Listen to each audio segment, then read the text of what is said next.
So this pursuit of the speakership by Jim Jordan, would you encourage him to continue, or would you encourage him to drop it and then you go with plan C? I'd encourage him to continue right now. The fact is, for everybody that I've spoken to or heard speak about why they dissent from Jim Jordan, it has been petty reasons and largely totally unrelated to who Jim is as a leader, as a chairman, as somebody that could be speaker. It's related to peripheral things dating back to January, whether they didn't like what somebody did with Kevin McCarthy or they didn't like what somebody did with Steve Scalise. It's not about who Jim Jordan is. And so for that reason, I think he has the potential to be an amazing speaker, a great leader. American people trust him, which is what Washington, D.C. needs. So yes, I think he should continue forward. In a very strong nominating speech in support of Jim Jordan, Kevin McCarthy said very much the same thing.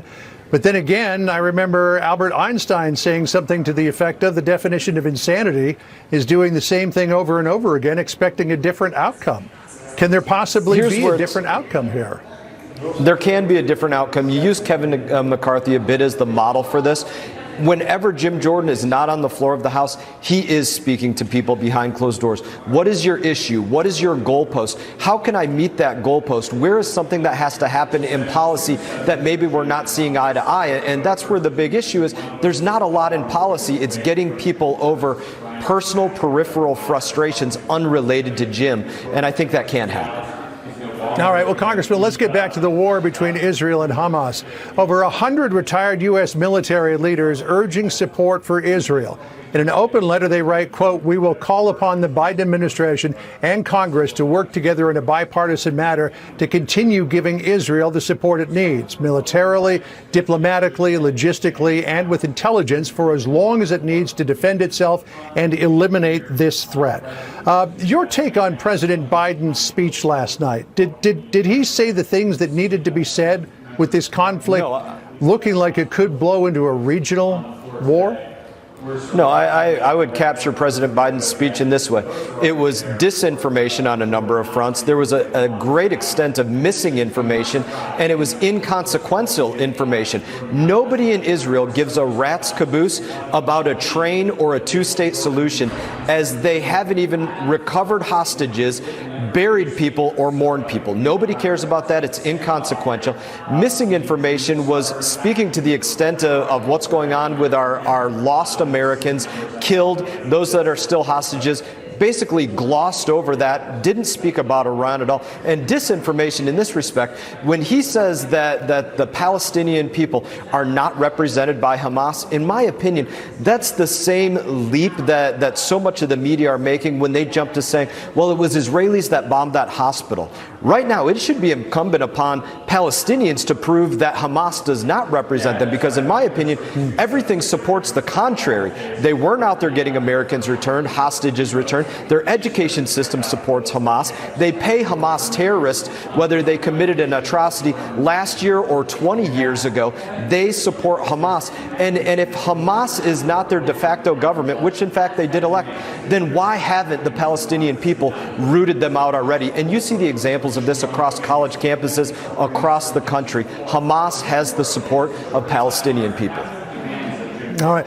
President Biden, Congressman, addressing the nation last night on all of this, and worries about his age intensifying as he is now dealing with that historic war in the Middle East. One columnist with the very blunt headline, quote, "Biden is just too old for this." One example, this odd comment on the hospital blast in Gaza. Listen here. I'm not suggesting that Hamas deliberately did it either. It's that old thing, gotta know how to shoot straight. And it's not the first time Hamas has launched something that didn't function very well. And more concerns that the president appeared to read instructions rather than just the speech from his teleprompter last night. Watch this. We will defend every inch of NATO which the treaty requires and calls for. We'll have something that we do not seek. Make it clear, we do not seek. We do not seek to have American troops fighting in Russia or fighting against Russia.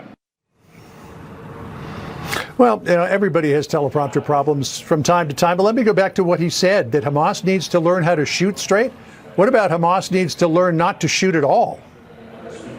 Yeah, you could talk about that. You could talk about him basically lecturing Israel, softly lecturing Israel, saying, don't let rage consume you, and let's make sure that you follow the laws of war.